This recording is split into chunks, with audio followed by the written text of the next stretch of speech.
Hello, one and all. It is I, CD, or the Dark One, here yet again to talk to you guys about episode 14 of Kamen Rider Saber. These feelings dwell in the blade. In this blade. Okay, so following up, let's get the basic plot synopsis out of the way. Following up from last week's episode, Kento is now officially 100% super dead, and we also thought Calibur was dead, but he somehow revives himself from the sword.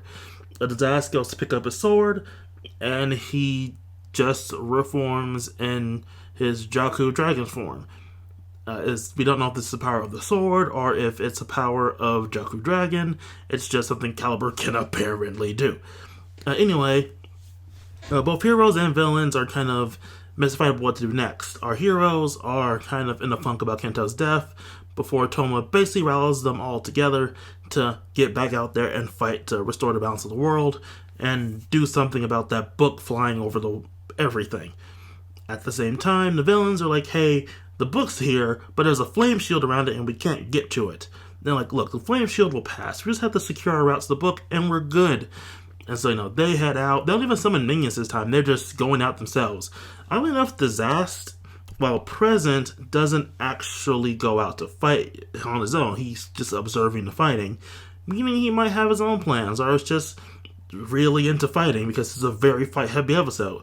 Literally, the next bit of stuff happening is fight. But interestingly enough, Toma spends most of the episode using the Sword of Lightning and Lamp on Ladina as a Wonder Ride form, which is kind of cool to see. It's kind of cool to see him using two swords instead of just one. I really think Rentaro should be using two swords because he's Kamen Rider Blades, and I'm still not over that. After 14 episodes, he still hasn't used two swords, not even once. Toma has used two swords in his Arthur form, and now with this. I do want to mention something interesting though. So basically, they used the other book, which I don't remember where that book came from, but basically, Rentaro asks, hey, can that other book we have, once it's done, can it be my book? And so, Slash says, okay, give me your books and we'll do it. And so he uses his 3 books and then King of Arthur, because it's also a blue book, to finish off this form, which I think is honestly kind of cool, because this is basically an equivalent to, Draconic Knight, at least, for Rentaro, with King Lion Daisenki. So another interesting fact is that they still have Kento's book. So Toma hands them out to Buster and Kenzan, the other 2 people that were the closest to Kento, when they head out to fight. And all of the bad guys are here. They're not waiting around this time. Storios, Legios, and Zuos are all out in force to fight to get to the book. And from there on, it's a lot of fighting, and it's a lot of really cool fighting. Like, Buster Kenzan and Slash get a lot of the episode with their fights, and for people who haven't really had a lot of fights in this season, like they've had maybe one in their debut, and then they just kind of side fight in every other fight. This was a really cool one. I do want to give special points to the start of the fight where Kenzan and Saber are fighting Calibur together, because they're Kento's closest friends, so obviously they wanted to get their revenge, and it's a really cool fight. Obviously they split up because the bad guys kind of split them up so they can fight them, and Calibur's obviously fighting Saber.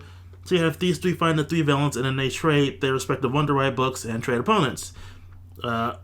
Because at the start of the fight, Buster is fighting Legio, and I forgot who was fighting Zuos.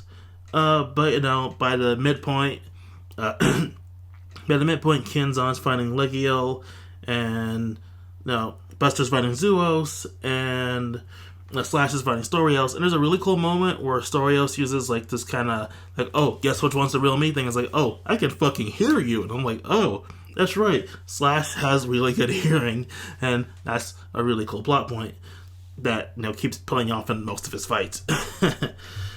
Again, really cool fights this week from these 3. But eventually they all come back to Toma fighting Calibur again. Oh, still fighting Calibur.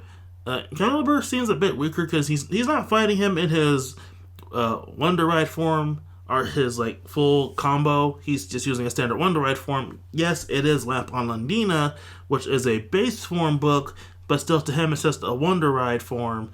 It even uses the Wonder Ride call in the belt, which obviously it would when you use the toy too. But again, it's kind of disappointing, because it feels like Calibur got the drop off after last week because he's being handled rather easily when it took basically when he basically couldn't be touched like at any time before in his form, even when he's ganged up on.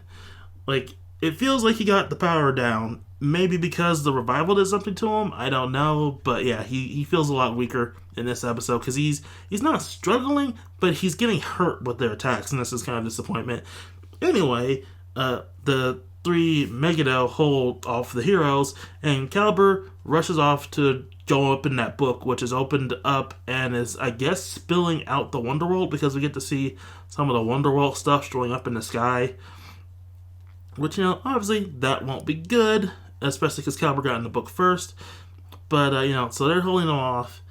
And then finally, Rintaro shows up to join the fight.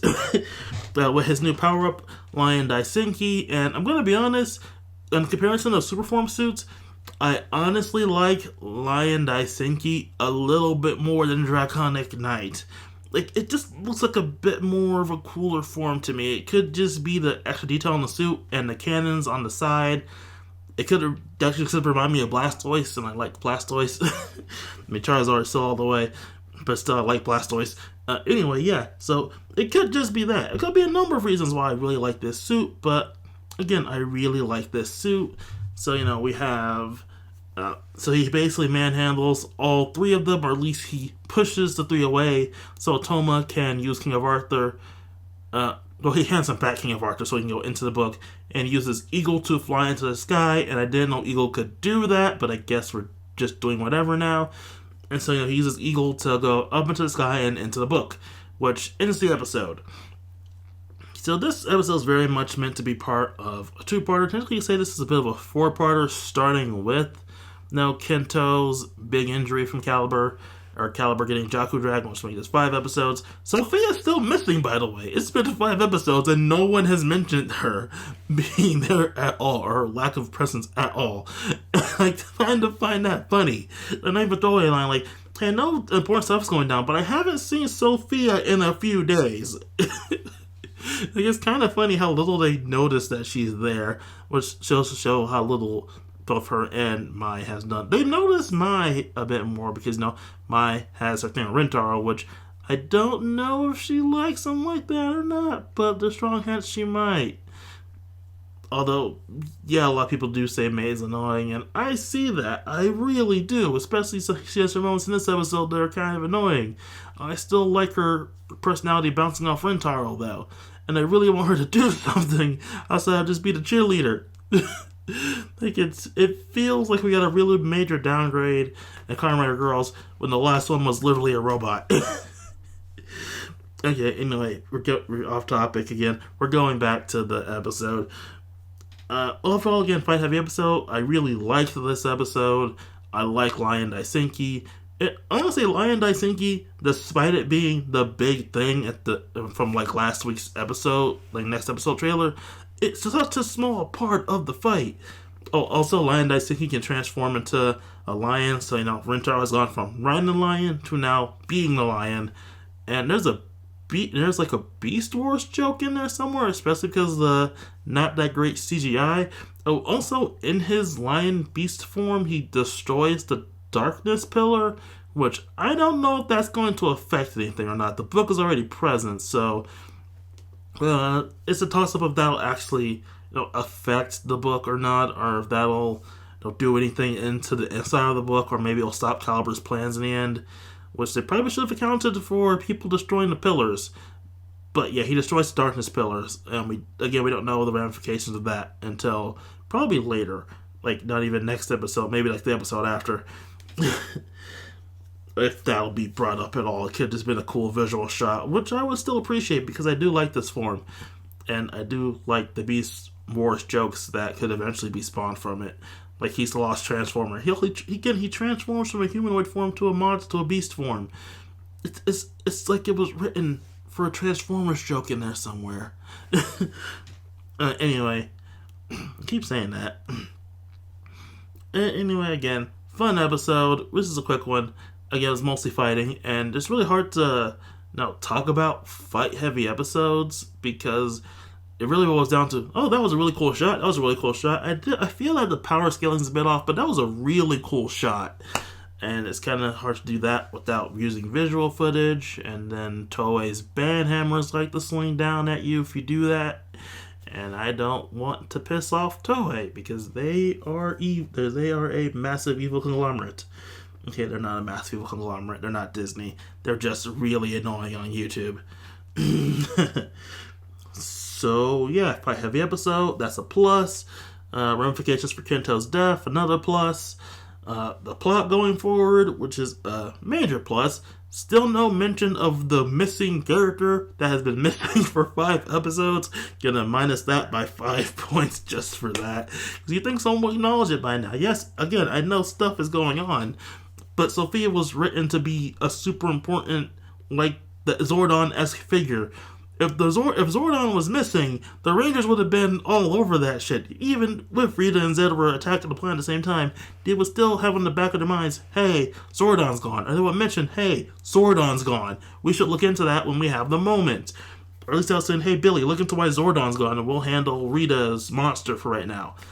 I mean, again, in this case, they don't really have an option but to have everyone out in force. But still, you'd think they would mention that Sophia is missing. Again, this might also go back to the whole Maze Key thing that also hasn't been brought up for like 5 episodes. We still don't even know who took Sophia, but we can be assuredly sure, as of right now, that it's not the Megiddo. They do not have Sophia. Because they probably would have mentioned that by now, or have used her as a hostage. But they have not, so I'm assuming they don't have her. Maybe Disaster has that from him, he's just sitting in the background right now. Okay, enough with the Where's Sophia mystery, which will probably be brought up at the very end of all this with the way the plot's going on right now. Hell, it could be a thing for the movie for all we know. Although the movie has to take place before this now because Kento's present in the movie, so... Is the movie in the canon? That's the question we should ask ourselves after the movie's actually out. Is the movie canon or not? Anyway, yeah, that's it for this episode, or at least me talking about this particular episode. Hopefully, episode 14 will have a bit more meat to chew on. It looks like it might from the trailer. I mean, episode 15. It looks like it might from the trailer. We could finally get some explanation on Calibur next week. And maybe about what happened 15 years ago. But, we still don't know. We're just waiting on stuff right now. But it also could be another very big fight-heavy episode. And while I do love me some fights, the show hasn't really been doing that great blending a lot of fights with some plot progression. It could just be the amount of characters that we have running around in said fights. But, it is kind of annoying when I want this plot to, move a little bit forward instead of just meandering around like it is sort of right now. Yeah, so I feel like I should talk about this when we're done with part 1 of this series, which should be in a few weeks, so I'll wait till then. Until next time, everybody, have a good evening, day, whatever you're watching this, and let's talk about it in the comments if you're having your own doubts about the show, or if you're enjoying everything so far. Me personally, I like the fights. Okay, I'm done. I'm officially ending the video now. See you next time.